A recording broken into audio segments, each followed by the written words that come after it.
this.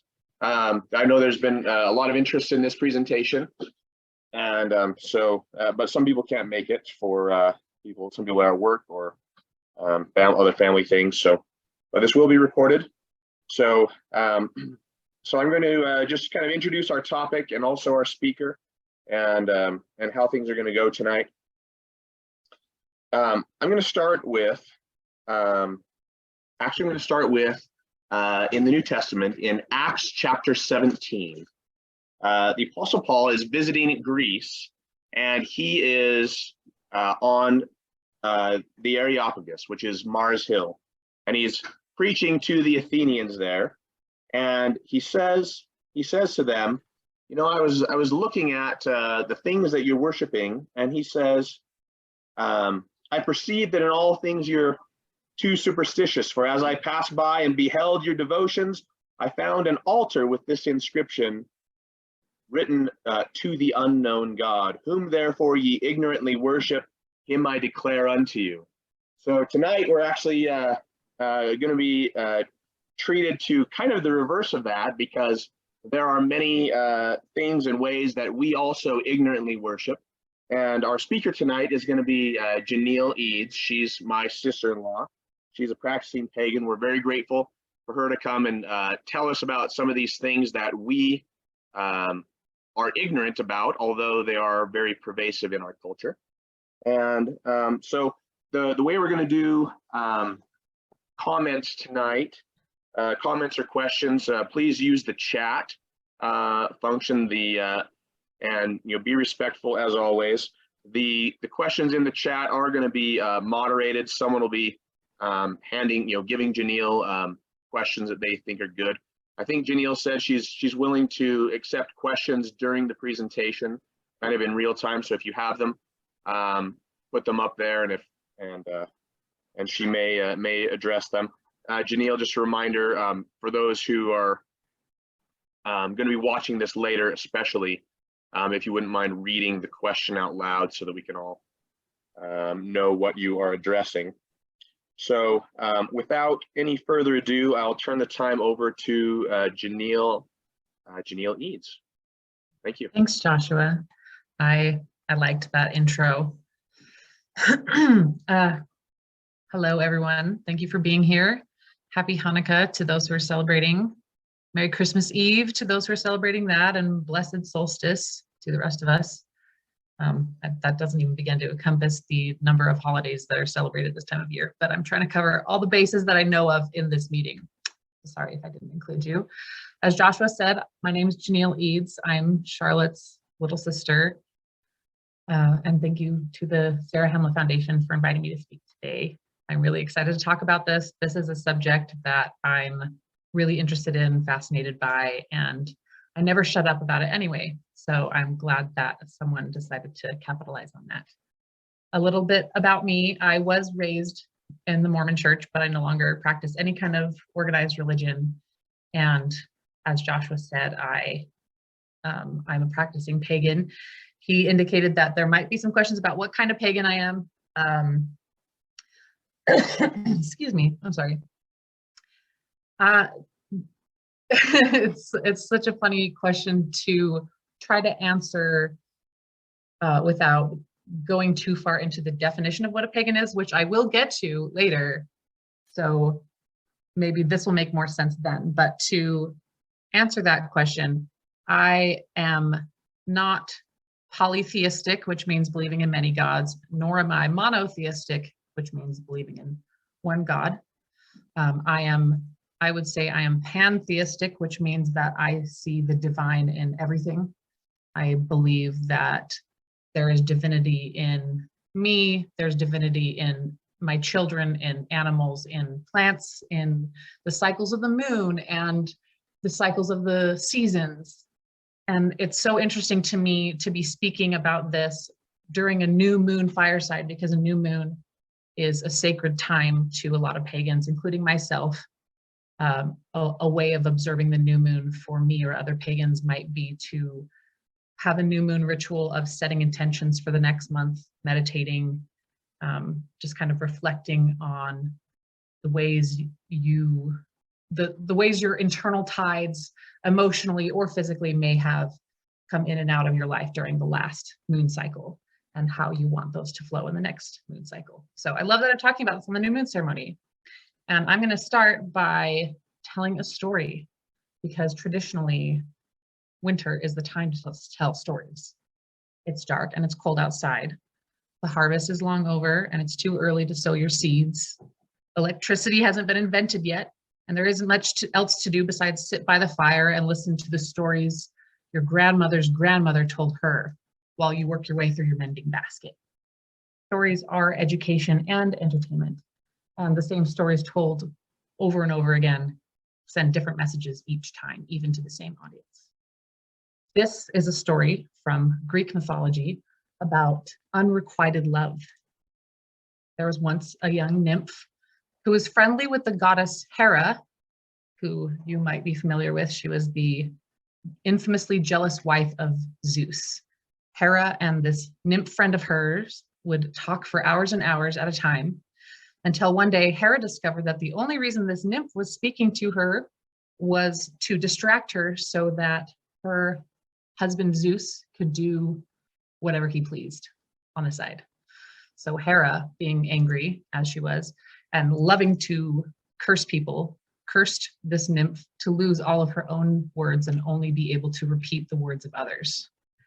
This nymph's name was Echo. After being cursed, Echo was wandering one day and happened across a handsome young man. It was love at first sight, at least for Echo. She had no words of her own, so she couldn't tell him. She could only repeat his own words back to him. So she got rejected by him because he was incapable of loving anyone but himself. And after the rejection, she died of a broken heart, leaving nothing behind but her voice, echoing back the words of others. This self-absorbed young man, his name was Narcissus. The Greek goddess of vengeance, seeing this cruel rejection of the nymph Echo, cursed Narcissus himself, so that the next time he was traveling and bent over a pool of water to get a drink of water, he saw his own reflection and fell in love at first sight also. But because he could not obtain that which he so desired, he too died of a broken heart, leaving nothing behind but his name and a flower, which we now call the Narcissus flower, which, as a side note, it's a genus in the Amaryllis family, which includes daffodils.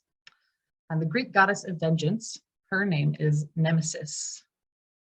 So I'm sure you recognized a few words in that story. And just as the English language absorbed and transformed words from other languages, so too has Western culture absorbed and transformed traditions from other cultures and religions. And I'd like to focus on the ones that came from paganism, such as the words that we just learned. So before I go too much farther, first we have to define paganism, because there's a lot of misconceptions about it.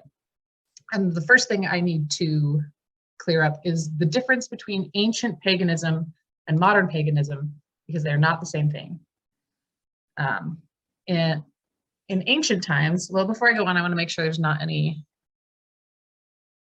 questions. Any questions so far? Okay, not yet, it looks like. Okay. In ancient times, someone who was neither a Christian nor a Jew was called a pagan. This word itself wasn't around in the pre-Christianity Roman Empire. There were other words used to describe those people.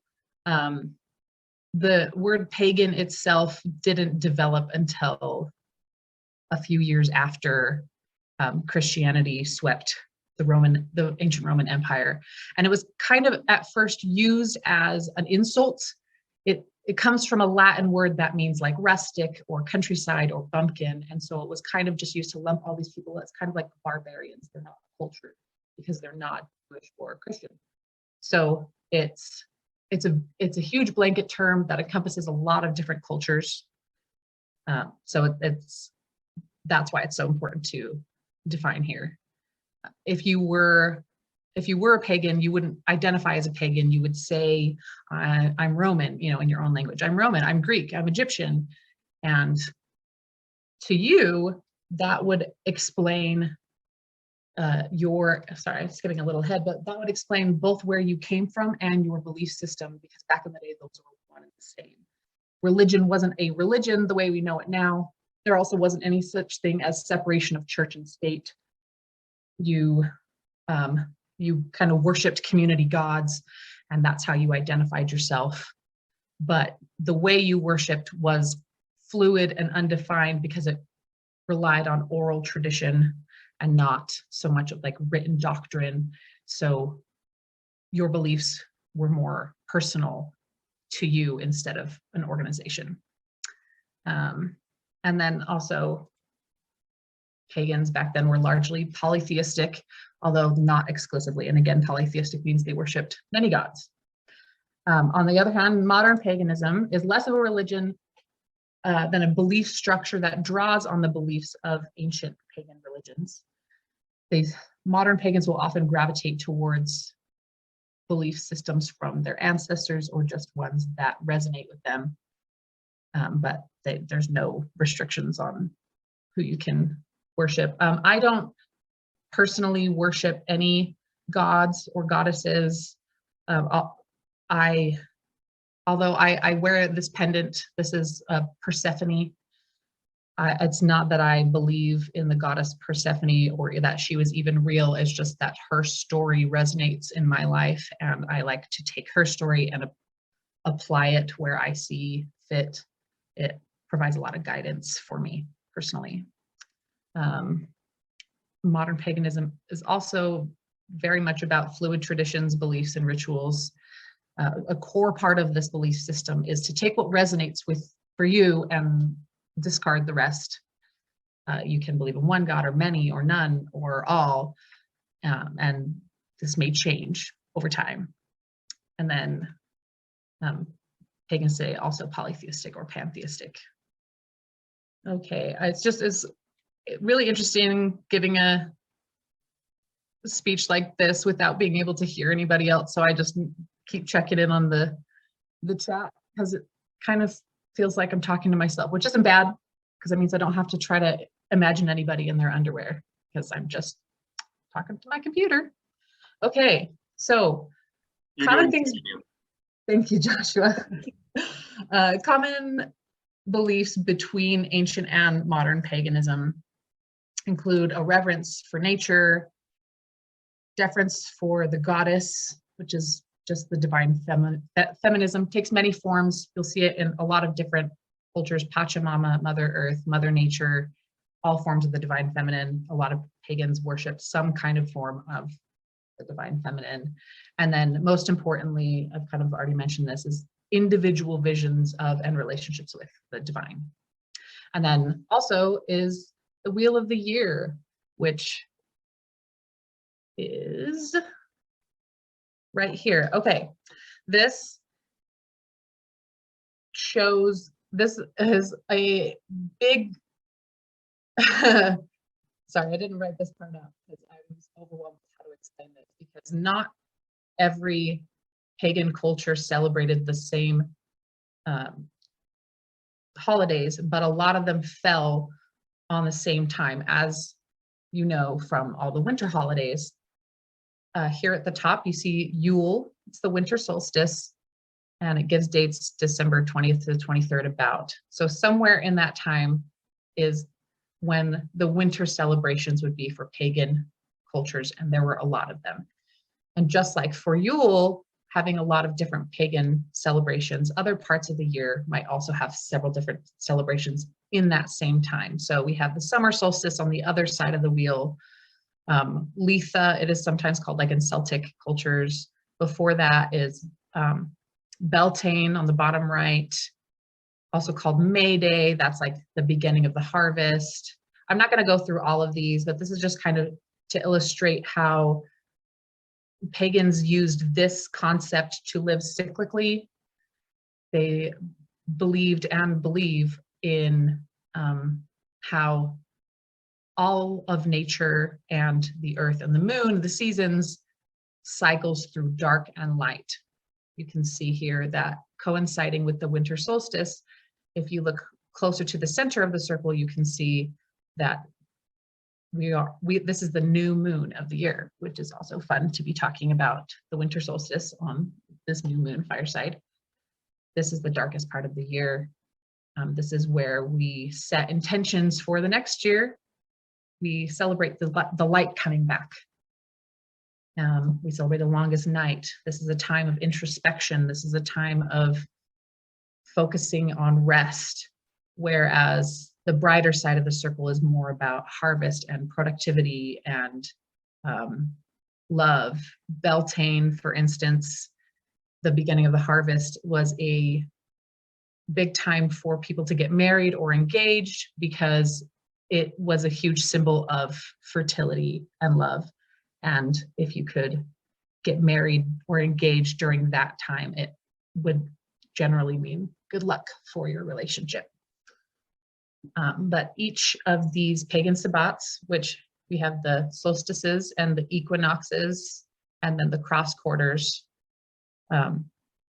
each of those has a very intentional meaning behind it based on how much light there is basically for the year.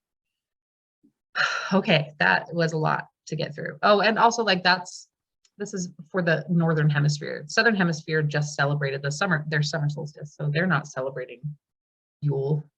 They're in the brightest part of the year for them. Okay. So pagan holidays and their modern counterparts. The first one I want to go over is Samhain and Halloween. Samhain is the Celtic Day of the Dead celebration. So I'm just going to use that word to encompass all the pagan celebrations around this time of year.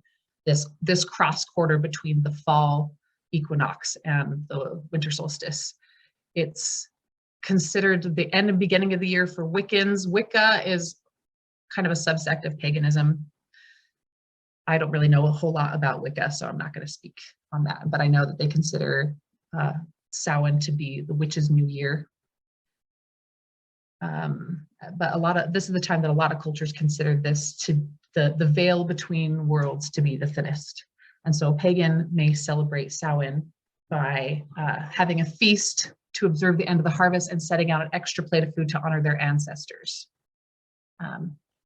Looks like we have a question to look at. Oh, Charlotte wants to know, what are sabbats? And does that word mean something? You know what? I cannot speak specifically to the meaning of that word. To me, that word has just always meant like a holy day or a sacred time. Maybe, I think there's probably someone on this phone call that could define that word better than I could. So I'm not gonna give you any much more speculation on the meaning of the word, but beyond what I define it as. So yeah, so Samhain and Halloween. They're honoring ancestors by feasting. That's where I just left off, right? To pagans, death is not spooky. So while there's a lot of death imagery that came from paganism to Halloween, it wasn't ever intended to really be scary, because death was just kind of seen as like the new moon of life, the winter solstice. It's just part of the cycle. And if everything else cycles in and out of darkness, why wouldn't we also? It doesn't seem like something to fight against. It's just part of life. So death wasn't meant to be scary, but there were malevolent spirits that would come out during this time. And so ancient pagans may have donned costumes to confuse the malevolent spirits that came through the veil at this time, or at least that's what the tradition said. So that's where we get costumes. And then along those lines, saying trick or treat and going door to door asking for cakes or other treats may also harken back to these days of leaving offerings for spirits, or tricking spirits by dressing up in costumes. Okay. Oh. All right. Oh, thank you, Hannah, for your definition of Sabbats. Sabbats are any of the 8 neo-pagan festivals commemorating phases of the changing seasons. Thank you, Hannah. And someone from the Zarahemla Foundation is wondering if it shares the same origin as Shabbat or Sabbath. I'm guessing yes. And then Hannah's going to look it up for us. Thank you, Hannah. We also have someone from the Zarahemla Foundation wondering about why this time of year is considered to have a thinner separation between the living and the dead. That's a great question. It would depend on which pagan lore you're following. I'm sure each one has a different answer to that. My answer to that would be because it's the end of summer. Samhain literally means the end of summer, so everything is dying. We are in the dying part of the wheel of the year. The leaves are dying off the trees. The plants are going into stasis for the winter. It's just death is all around us before the world is fully asleep during the winter months. Hopefully that makes sense. Okay, I'm gonna move on unless Hannah tells me there's more questions. I think she's putting the definition in the chat. Okay, next, Sabbat. Yes, I did. The next Sabbat is the winter solstice and Christmas. There's a lot of information about the links between the winter solstice celebrations and Christmas. And we could probably go through every single Christmas tradition in popular culture and trace something similar back to pagan times, but I don't see like there's contradicting information everywhere is what I'm trying to say. And so I'm focusing on the traditions that I could find some solid sources for, starting with greenery. Pretty much every pagan culture would bring greenery inside during their respective solstice celebrations to remind them of the returning light and warmth. And they just brought in whatever they had available. The Egyptians would bring in palm fronds during their solstice celebrations. The Romans, the Celts, the Vikings, they all had their own greenery that they would bring in inside. And so we can trace Christmas trees back to that. We can also trace Christmas trees back to Yule logs, which I'll get to in a minute. But more importantly than Christmas trees, because Christmas trees themselves, like the tree themselves wasn't the important part, it was the greenery, but mistletoe was a sacred plant to the Celts and the Norse traditions. The Celts honored it as a symbol of vivacity, and the Norse mythology links it to the death and rebirth of Odin's son, Baldur, which is part of their winter solstice celebrations. Just checking in on, okay. The date for Christmas is most likely from pagan times. There's a lot of debate about when Christ was actually born. I am not well versed on that, so I'm not going to get into that specifically. I do know that it wasn't December 25th, but what was December 25th was the festival of the Roman sun god Sol Invictus. And when Constantine, the Roman emperor, when he converted from paganism to Christianity, he understood Christ to be Sol Invictus. They were the same person to him. He wasn't changing who he worshiped. He just said, aha, the Christians were right, because Sol Invictus is the one true God, and he happens to be Jesus Christ. So that is why Christmas is on December 25th, is because Constantine thought that Jesus Christ and the Roman sun god were the same person. So thanks, Constantine. The color scheme of Christmas, which comes from the plant holly, that came from the Celts. They viewed it as a plant of protection. It also came from the Romans, who used it during their midwinter celebration for the god Saturn. Saturnalia is the name of that festival. And there are some other considered sources of the colors of Christmas. One of them I'll get to in a minute, but this is commonly considered the source. Oh, I got a picture on there. I clicked earlier. The Yule log, which I previously mentioned, is a sacred part of Yule, as named. I'm sure you're not surprised by that. Nowadays, it's a dessert made like a Swiss roll. The second picture there you can see is my personal Yule log from a couple of years ago. It's the tradition here was for the Celts. They would burn a Yule log at the darkest time of the year while setting intentions for the next year. And then they would save a piece of the log and put it under their bed, and that would ensure that the intentions you set while burning the log would come to fruition. There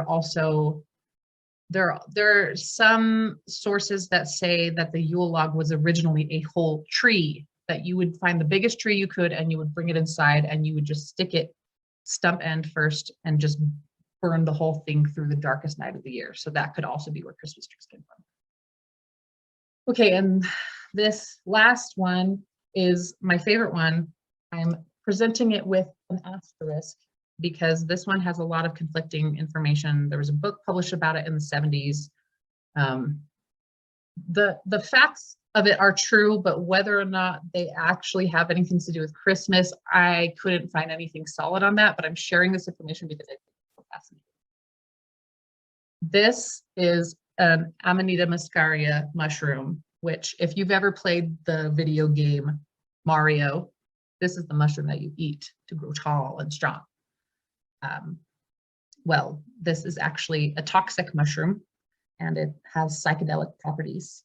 And Finnish shamans in the Middle Ages would harvest these toxic mushrooms that grow at the base of spruce and pine trees, like little Christmas presents, little red and white Christmas presents. And they would hang them over the fire to dry, not unlike stockings. And then they would ingest them when it was time to offer their shamanic services to any nearby patients they may have. They would oftentimes have to travel to these patients in a reindeer-pulled sleigh, and oftentimes they could only enter the lodge of their patient through the chimney because the door was blocked with snow. So there's that. I'm sure you can draw your own parallels there between that and the story of Christmas. Another side note about these mushrooms is they are a favorite snack of reindeer. And so some shamans were said to have ingested the mushrooms by drinking the urine of reindeer who had snacked on them. And that way they could avoid the toxic properties while still enjoying the psychedelic effects and flying high like the reindeer did. Do you have any questions? Any questions? Okay. Those are the two big pagan holidays that we still kind of celebrate today. I'm going to lightly touch on a few other holidays that come from pagan traditions. This first one is called Imbolc. It's celebrated on February 1st, which is halfway between the winter solstice and the spring equinox. And so it was an ancient Celtic festival for the goddess Brigid, who later became a Catholic saint, Saint Brigid. And it was celebrated by burning lamps and lighting bonfires. It was another like fire-based pagan ritual. A lot of the pagan sabbats centered around light. And this one was no different. And eventually it kind of morphed into the Christian holiday Candlemas, which is a celebration of when Jesus was presented at the temple in Jerusalem.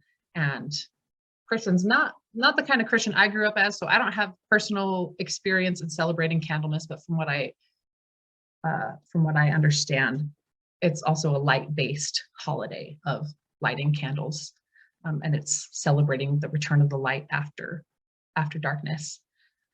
My favorite part of this is that in certain parts of Europe, Christians celebrating Candlemas believed that a sunny Candlemas would mean another 40 days of winter, and then winter would be over.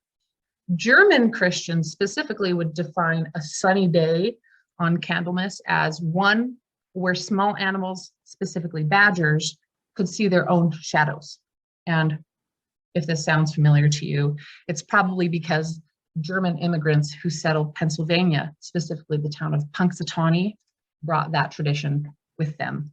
And that is why we celebrate Groundhog Day the way that we do. Yes, Groundhog Day is because of the pagans too. That's my favorite one. The next one is, oh, do we have any questions? Okay. Birthday wishes.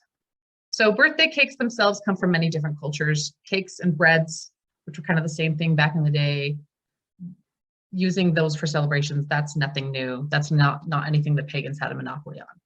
But the act of putting candles on a moon-shaped cake is thought to have come from ancient Greece, where cakes were brought to the temple of Artemis, who was the goddess of the moon and hunting. These cakes were adorned with candles to make them glow like the moon. And the Greeks and many other cultures believed that smoke was a vehicle to carry your prayers to the gods. So this is possibly where the Make-A-Wish tradition came from. There's a lot of symbolism around Easter that has more to do with the spring equinox. Ostara is one of the names for it, and especially in the Celtic culture, there's a lot of the symbolism that comes from that, like especially the eggs, the bunnies. Those don't really have a lot to do with the resurrection of Jesus Christ. They were an amalgamation of celebrations that came around that time of the year, which if I pulled the wheel of the year back up, we could find that wedge of spring, and we could find several other cultures that celebrate during that time. And then another thing is tying the knot, which is used as an euphemism for getting married. And the reason is because it is based on the ancient tradition of hand fasting. Here we have my own hand fasting cords that are tied in a knot. Hand fasting originally was more for an engagement than a wedding, but it was kind of, we can say it's kind of the same thing, but you would have these ceremonial cords that you wrap around the two lovers' hands, and they each take an end, and then when they've said their vows to each other, as they pull their hands away from each other, they pull the end and it ties into a knot. And you've tied the knot. You've made a promise to each other. Typically this was for a year and a day, and then you could renew after that, but that has nothing to do with today's traditions. Whew, okay, we got through all the holidays and we've got questions. Okay. Give me. Oh no, hang on. Am I offended as a pagan by Christianity taking on my practices? No, I am not at all. I am going to get to the why of it in a little bit, why pagan traditions got absorbed by Christian cultures, but I will just say that I'm not offended. I don't consider it stealing. I think it was a natural part of just absorbing the cultures that were around. I hope that makes sense. I'll say more about that in a bit though. Are there any other questions? Okay. Hopefully you can hear this. This is our next little part here, is about pagan words. Give me a word. Any word, and I show you how the root of that word is Greek. Okay? How about arachnophobia?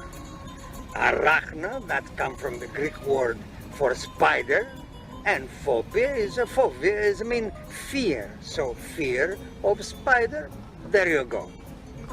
Okay, Mr. Portacales. How about the word kimono? Aha, kimono. Kimono. Ha, of course, kimono is come from the Greek word himona, is mean winter. So, what do you wear in the winter time to stay warm? A robe. You see, robe, kimono, there you go. Give me a word. I don't know if any of you have seen that movie. That just cracks me up. And I feel a little bit like Mr. Portacales, but he's not exactly wrong. At the beginning of this presentation, I told a story that revealed the origin of 3 words we still use today. Those words were echo, based on the Greek nymph who could only say back the words she heard. Narcissist, based on the young man Narcissus who could only love himself. And Nemesis, the Greek goddess of vengeance. Here are some more words that come from pagan cultures that we still use today. Phobia comes from Phobos, the god of fear. Atlas, I'm sure you're probably familiar with the god holding up the earth. Iridescent is based on the Greek goddess of the rainbow named Iris. Morphine, the drug, is based on Morpheus, the Greek god of sleep and dreams. Psyche, who was a Greek goddess of the soul who was married to the Greek god of love and sex, Eros, which is where we get the word erotic. And cereal is from Ceres, the Roman goddess of the harvest. There are many more, by the way. These are just my favorite ones. And then also, we can't forget about the days of the week, months of the year. Friday is named for Frigg, Frigg's Day. Frigg is Odin's wife, the mother of Baldur. Thursday, Thor's Day. Saturday is for Saturn. Sunday, Monday, sun and moon. January is after the Roman god of doors, Janus, who had 2 faces he could see in front and behind him at the same time. March is after the Roman god of war, Mars. May is after the Greek goddess Maia, the mother of Hermes. And June is after the Roman queen of the gods, Juno. She was also the queen of love and fertility, things like that. That's why it was considered good luck to get married in June. Of course, do we have any questions? Okay. All right, so now we'll get to the why of it. This is a particularly fascinating part for me. What does the spread of Christianity have to do with us still observing pagan traditions? Well, we have to go way back to before Christians started sweeping the nation. Humans are evolutionarily unable to know and care about more than about 150 people at a time, unless they believe in a common myth like a country or a corporation or a sports team or a religion. So if you are a huge fan of BYU football and you travel to New York City and you see someone else wearing a BYU sweater, you probably immediately feel a kinship with them because they follow the same sports team as you, and you're more likely to work with them just based on this shared belief that you have. So back in pagan days, it was very important for communities to have shared myths that they believed in because it allowed them to work in unity with each other more. So you would have community gods that you believed in, and you would have rituals and festivals that followed these gods. And the primary purpose of that was to have a common myth that you all believed in. And then you could go home and you could worship your own god. Your husband could worship his own god. Your daughter could worship a separate god. You could have different household gods or different gods you would pray to depending on what you needed. If you needed more rain, you would pray to a certain god. If you wanted a more abundant harvest, you'd leave an offering to another god. There was no restriction on what gods you could believe in, but the important part was your community god. When the Christians came along, this proposed a threat to the communities, the pagan communities, because the Christian the Christians demanded exclusivity. It's a monotheistic religion. So every convert to Christianity was a deconversion from paganism. That contributed to the persecution of Christians until the conversion of Constantine, because Christians were seen as a threat to communities. When Constantine converted, he also took the Roman Empire with him into his conversion, because he still strongly believed that communities needed to believe in the same God. And so he just changed what God he wanted everybody to believe in. And so they started passing anti-pagan laws and converting pagan temples into Christian churches, or just destroying them altogether. And that was kind of to help control the conversion. There's a lot more to the spread of Christianity, but what it comes down to is that is everybody believing in a common myth. I use the word myth. I don't mean to say like something's not true. It's just like a common story that we've all accepted as true. When I say a country or sports team is a myth, that's because they don't exist. Like the BYU football team, I think my dad is listening to this. I'm sorry, Dad, but I hate to break it to you. The BYU football team doesn't exist. The players, they exist. The football itself, it exists. But the organization, BYU football, is a figment of our collective imagination that we've all agreed exists. And if you believe in that myth and someone else believes in that myth, then you agree.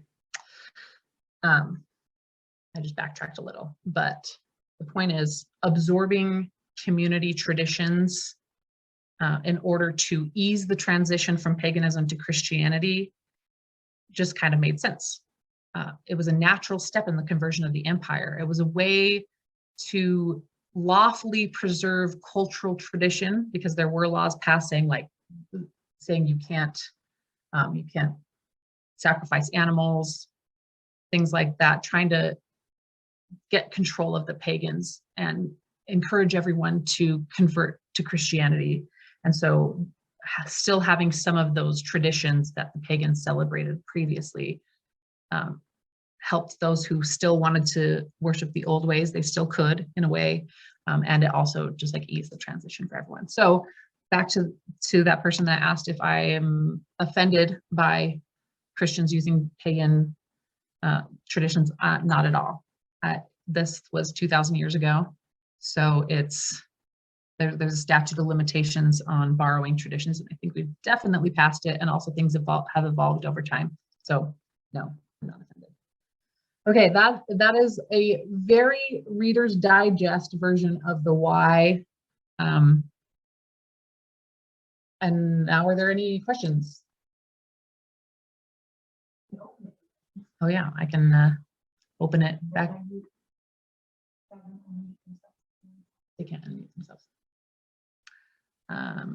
Yeah, that's all I've got.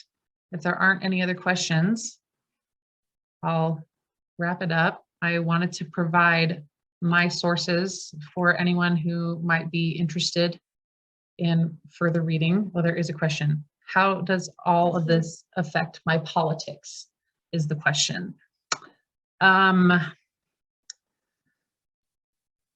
is a good question. I'm not exactly sure what specifically about my politics this could have affected. Is it about like politics and religion didn't used to be separated and now they are? Politically, I'm a huge hippie. Part of being a pagan is believing in the divinity of the earth and nature, and so it just kind of follows to be really concerned about conservation. Also, another side of that is that witches are connected to paganism a lot, and that is tied to the divinity of nature also, because if you're a pagan who believes that birds are divine, they are part of God, then it follows that maybe birds are trying to give us messages. And so that's why like ancient pagans would, is it augury? I can't remember the name of it, but it's tracking birds' movements in the sky and trying to divine meaning out of that. So witchcraft is really linked to paganism because of the divinity of nature. So they would cut open animals and read their entrails because they believed that there was magic in them. And yeah, I totally just got off track, but to answer your question, it affects my politics just in that I care a lot about the earth and conservation, and I don't see humans as separate from the earth. We're part of it. Everything that happens to the earth happens to us too. Any other questions? Okay, well, thank you everyone for listening. I'm still learning about this subject. I had to restrain myself from what I put here because the more I learned, the more I wanted to share and the more rabbit holes I would go down. So I was telling Joshua earlier that I suddenly found I had pages and pages and pages of notes and nothing prepared to actually present because I was just so excited to learn. So thank you for listening and learning with me, and Merry Christmas. Okay, thank you, Janeal. Let's see, looks like there's a few more things, but okay, oh, yeah, very good. Yeah, it was a very nice presentation. Thank you for your sources there. And I do have one question for you. If someone wanted to learn more, were there any of these sources that you considered kind of more authoritative or more useful for someone who wanted to learn more? Where would you direct someone? It depends on what specifically they wanted to learn about. If you wanted to learn about the spread of Christianity, there's a book listed there. It's called The Triumph of Christianity by Bart Ehrman. Fascinating book.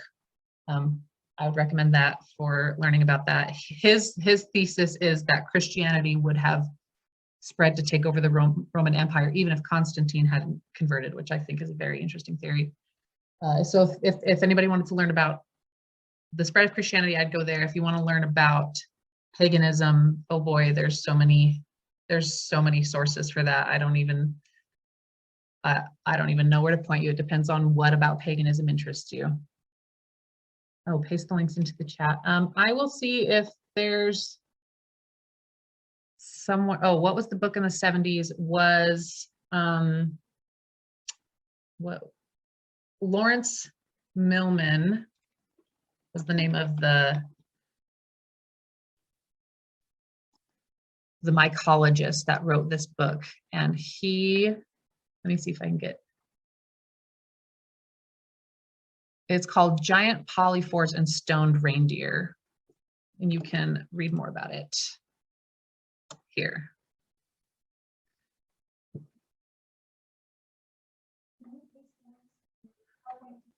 I can try to paste the links from my PowerPoint into the chat. I don't know how well formatted they will be, but I will do my best.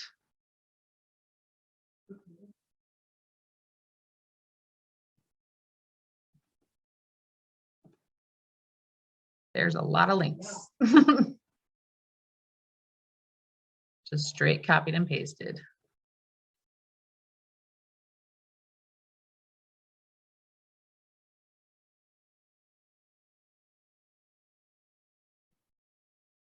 Okay. Is there anything else? Thank you again, Janeal. I think we'll yeah, if you didn't notice in the chat, we did spot the new moon. So it's probably gone down by now, but happy 10th month to everyone. And I'm going to stop the recording here shortly, but we'll probably just leave the meeting open. So if you want to get in the chat and copy those links before we end the meeting, go ahead and do that. So thank you again, Janeal. Thanks everyone for having me. Okay, have a good night.